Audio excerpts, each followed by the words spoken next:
Media మిత్రులకు నా హృదయపూర్వక ధన్యవాదాలు.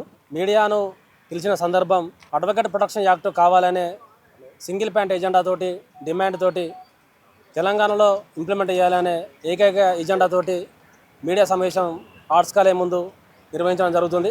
అడ్వకేట్స్ మీద దాడులు, భౌతిక దాడులు వేయడము, చంపడము, దారుణంగా చంపడము నిన్న కదిరితోటి అంతమయ్యేది కాదు, అది చివరిది కాదు, మొదటిది కాదు.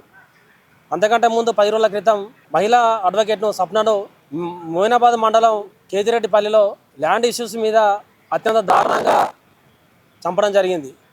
దానికంటే ముందు చూసుకుంటే నల్గొండ జిల్లాలో విజయన్ అడ్వకేట్ని, హైదరాబాద్లో రంగారెడ్డి జ్యూరిడిక్షన్ పరిధిలో ఇజ్రాయెల్ని, తర్వాత కరీంనగర్లో గట్టు వామన్రావు వాళ్ళ భార్య నాగమణిని, మొన్న సప్నని, నిన్న కరీంనగర్లో కదిర్ని, ఇలా చెప్పుకుంటూ పోతే పోలీస్ స్టేషన్లో ఫైల్ కాని కేసులు చాలా ఉన్నాయి, ఎఫ్ఐఆర్ కట్టని కేసులు చాలా ఉన్నాయి, భౌతిక దాడులు దిగిన సంఘటనలు చాలా ఉన్నాయి.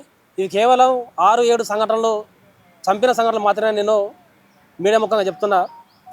వీటన్నిటినీ క్రోడీకరించుకొని వీటన్నిటిపైన ఎందుకు దాడులు జరుగుతున్నాయి, ఎందుకు అడ్వకేట్ల పైన ఎందుకు ఇంత హింసకు గురి చేస్తున్నారనే అంశాలని పరిగణలోకి తీసుకొని రాజస్థాన్లో, దేశంలోని మొట్టమొదటిగా రాజస్థాన్లో అడ్వకేట్ ప్రొటెక్షన్ యాక్టు తీసుకురావడం జరిగింది. ఆ అడ్వకేట్ ప్రొటెక్షన్ యాక్టును తెలంగాణలో కూడా తీసుకురావాలనే ఎజెండాతోటి అడ్వకేట్స్ జేఏసీ కానీ, అడ్వకేట్స్ కానీ, లా విద్యార్థి సంఘాలు కానీ చాలా బలంగా వాయిస్ వినిపిస్తున్నాయి. మాకు మద్దతుగా బార్ కౌన్సిల్స్ కానీ, డిఫరెంట్ బార్ అసోసియేషన్లు కానీ సపోర్ట్గా నిలబడుతున్నాయి. పౌర సమాజం, సివిల్ సొసైటీ, బుద్ధిజీవులు, డెమోక్రాట్స్ చాలామంది మద్దతుగా నిలబడుతున్నారు. కాబట్టి తెలంగాణలో Revanth Reddy advocate protection act తీసుకొచ్చి అడ్వకేట్లకు త్వరితగతిన న్యాయం చేయాలి. అడ్వకేట్ల మీద దాడులు చేసిన వ్యక్తులపైన ఇమ్మీడియట్గా చట్ట ప్రకారం యాక్షన్ తీసుకోవాలి. ఎందుకంటే ఎఫ్ఐఆర్ ఫైల్ చేస్తాను కూడా అడ్వకేట్స్ మీద దాడి చేసిన సందర్భంగా పోలీసులు తీసుకుంటున్న నిర్లక్ష్య వైఖరి, వాళ్ళ ధోరణి, ఎందుకంటే నిందితుల వైపు నిలబడే సందర్భం ఉంది కాబట్టి అలాంటి సంఘటనలకు తావివ్వకుండా పోలీసులు కూడా ఖచ్చితంగా అడ్వకేట్స్కు మద్దతుగా నిలబడాలి, చట్ట ప్రకారం నిలబడాలి. పిటిషన్లు ఎవరిచ్చినా కానీ తీసుకోవాలి, బాధితుల వైపు నిలబడాలని నేను డిమాండ్ చేస్తున్నా.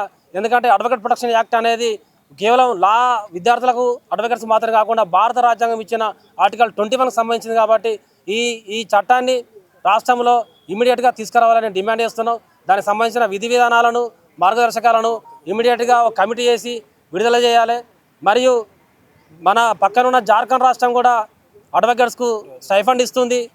అలా ఆ నెలకు మంత్లీ 5,000 స్టైఫండ్ ఇస్తుంది. తెలంగాణలో కూడా జూనియర్ అడ్వకేట్స్కి స్టైఫండ్ ఇవ్వాలి, 5,000 స్టైఫండ్ ఇవ్వాలి. ఇమీడియట్గా అడ్వకేట్ ప్రొటెక్షన్ యాక్ట్ ఇవ్వాలని, ఇంప్లిమెంట్ చేయాలని, తీసుకురావాలని, చట్టం తేవాలని మేము డిమాండ్ చేస్తున్నాం.